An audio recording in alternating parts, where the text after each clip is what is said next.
नमस्कार मित्रों, अभिराम वाणी पर समकालीन लोककथा स्वर्ण जयंती आयोजन में आपका हार्दिक स्वागत है।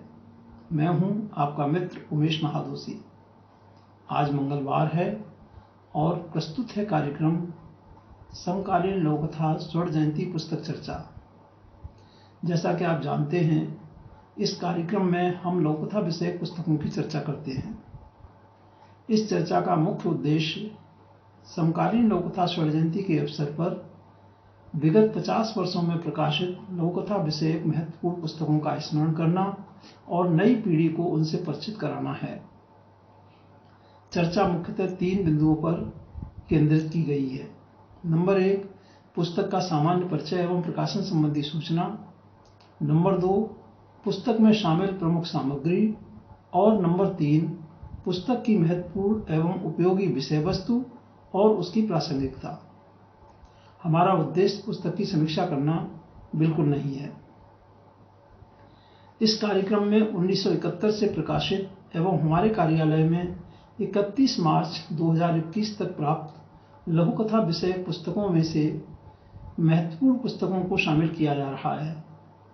हमारी टीम के साथ अन्य मित्र भी चाहें तो उमेश महादोशी यानी मुझसे मोबाइल संख्या 09458929004 पर वार्ता करके इस कार्यक्रम में सहभागी बन सकते हैं। ऐसे मित्र निर्धारित प्रारूप में चर्चा और उसका वीडियो हमें भेजेंगे। हम अपनी प्रस्तुतिकरण क्लब के साथ किसी नियत तिथि को उसे कार्यक्रम में शामिल करेंगे। अन्य मित्रों के द्वारा भी चर्चा उन्हीं पुस्तकों पर केंद्रित रहेगी जो हमारे कार्यालय में 31 मार्च 2021 तक प्राप्त हो चुकी हैं। हाँ, पुस्तकों की संख्या अवश्य बढ़ाई जा सकती है। चर्चा में शामिल होने वाले मित्रों से एक विशेष निवेदन है कि आज के आपाधापी के समय में चूंकि लोगों के पास कहानी और लंबी कथा रचनाएं पढ़ने का समय नहीं है, इसलिए लोककथा का प्रचलन बढ़ रहा है।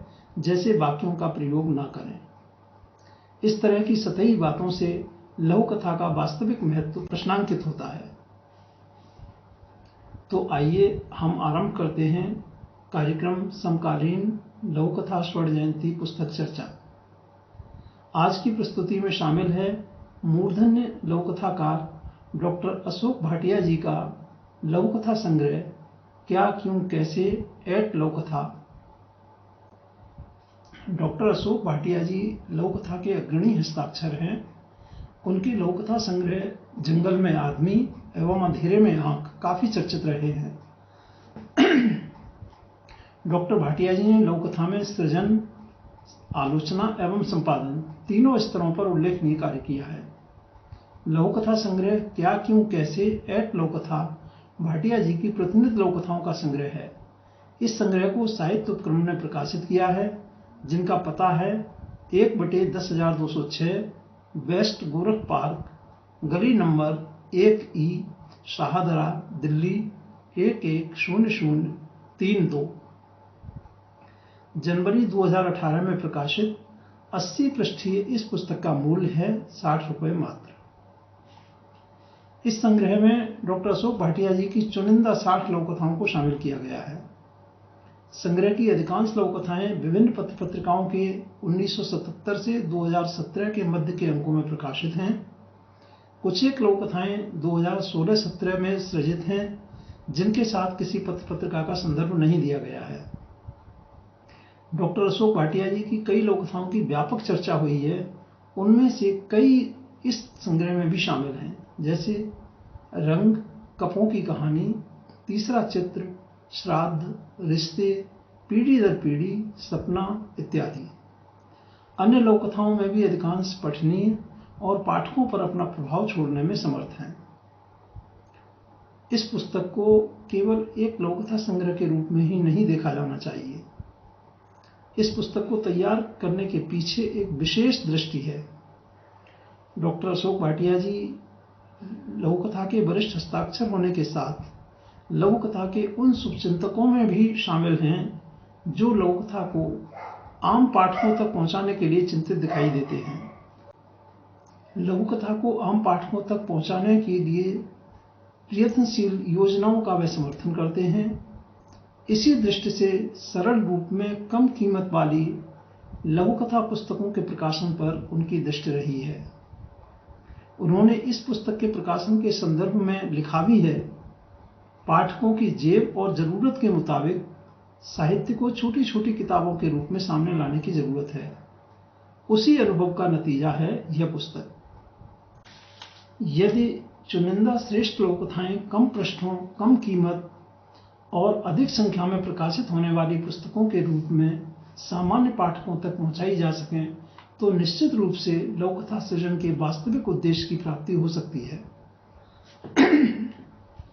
आवश्यकता इस बात की भी है कि इन पुस्तकों में लघुकथाओं का चयन सामान्य पाठक की समझ को केंद्र में रखकर किया जाए। संग्रह क्या, क्यों, कैसे एट लघुकथा इस उद्देश्य की प्राप्ति की ओर ले जाने में समर्थ है। इस संग्रह में भाटिया जी की चर्चित लघुकथाओं के अलावा भी जो प्रतिनिधि लघुकथाएं शामिल हैं, उनमें से भी अधिकांश पाठकों से करीबी रिश्ता बनाने में समर्थ हैं। इनमें से कई लघुकथाएं ऐसी हैं जिनकी भाषा सहज सरल है, कथानक सामान्य मानवीय जीवन के घटनाक्रम और अनुभवों से बुने गए हैं, तीव्र अनुभूति वाले कथ्य पाठकों को झकझोरते हैं, पाठकों के लघुकथा के प्रति सहज ही आकर्षित होने की प्रबल संभावना दिखाई देती है। संग्रह में शामिल भाटिया जी की बहुचर्चित लघुकथाओं के मध्य दिल की बात, मजबूरी, व्यथा कथा, माँ बेटा संवाद, देश, रोमांस, स्त्री कुछ नहीं करती, युग मार्ग, जब बच्चे थे पापा, बढ़ते कदम दो, एक कदम और आदि जैसी लघुकथाएं निश्चित रूप से पाठकों को अपनी ओर आकर्षित करने एवं उन्हें लघुकथा से जोड़ने में समर्थ हैं। दिल की बात में गुप्ता जी के ऑफिस की फाइलों वाली लड़की उनके मित्र से टाइपिंग का कुछ काम पाने की अपेक्षा से उनका सम्मान करती है, उन्हें चाय का प्रस्ताव करती है, किंतु गुप्ता जी के मित्र इसे उसका अपने प्रति आकर्षण समझकर व्यग्र हो उठते हैं। पुरुषों के एक वर्ग की मानसिक विकृति का यह यथार्थ चित्रण है। फाइलों वाली लड़की का सत्य उद्घाटित होने पर पुरुष वर्ग की मानसिकता का बेनकाब होना कथ्य के रूप में लघु कथा के प्रति पाठकों के आकर्षण का कारण बनता है। नई पीढ़ी की, नए समय की आर्थिक व्यवस्थाएं पति पत्नी दोनों को नौकरी करने को बाध्य करते हैं। इसका दुष्परिणाम किस तरह उनके शिशुओं के लालन पोषण और माता पिता के ममत्व से वंचित होने की स्थिति में प्रतिबिंबित होता है, इसे मजबूरी लघुकथा में बहुत सरल, सहज किंतु प्रभावशाली तरीके से दर्शाया गया है। व्यथा कथा लघुकथा को आलोचक की दृष्टि भले किसी और दृष्टि से देखे, किंतु एक सामान्य पाठक के साथ यह रचना गहन संवेदनात्मक रिश्ता जोड़ती है। सर्दी में पहने जाने वाले कपड़ों की प्रकृति पर पूछे प्रश्न का उत्तर संवेदना के पटल पर गरीबी का यथार्थ जिस तरह प्रस्तुत करता है, वह सामान्य पाठक को सहज ही अपने आगोश में लेने में सक्षम प्रतीत होता है।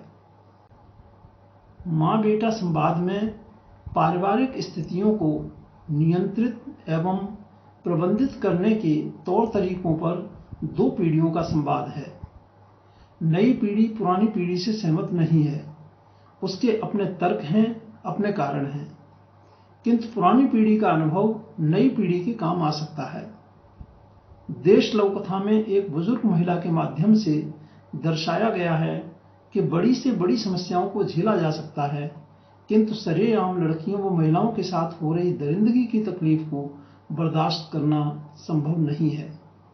यह शाश्वत सत्य है कि जिस देश समाज में महिलाएं और उनका सम्मान सुरक्षित नहीं होता, उस देश समाज का पतन अवश्यंभावी होता है।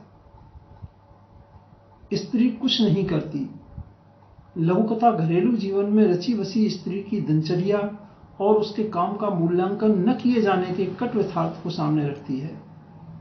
यह लघुकथा महिला पाठकों को तो अपनी ओर आकर्षित करने में सक्षम है ही, पुरुष वर्ग को आईना दिखाने में भी समर्थ है।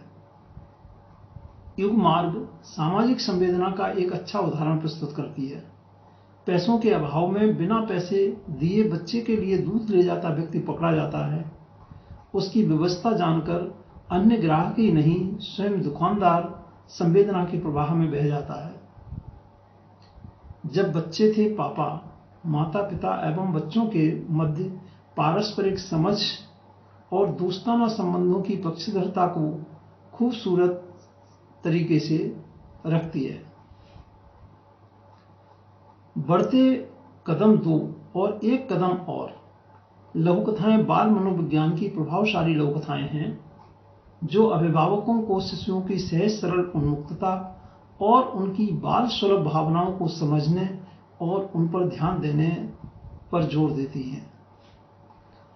निश्चित रूप से लघुकथा संग्रह क्या क्यों कैसे एट लघुकथा सामान्य पाठकों से रिश्ता जोड़ने की दृष्टि से एक महत्वपूर्ण संग्रह है। अन्य लघुकथाकार भी इस तरह की योजनाओं के माध्यम से सामान्य पाठकों की ओर जाने के लिए प्रेरित होंगे, ऐसी उम्मीद की जा सकती है। और अब हम लेते हैं आपसे विदा। आगामी मंगलवार को फिर मिलेंगे समकालीन लघुकथा स्वर्ण जयंती पुस्तक चर्चा के क्रम को आगे बढ़ाने के लिए। तब तक के लिए नमस्कार मित्रों।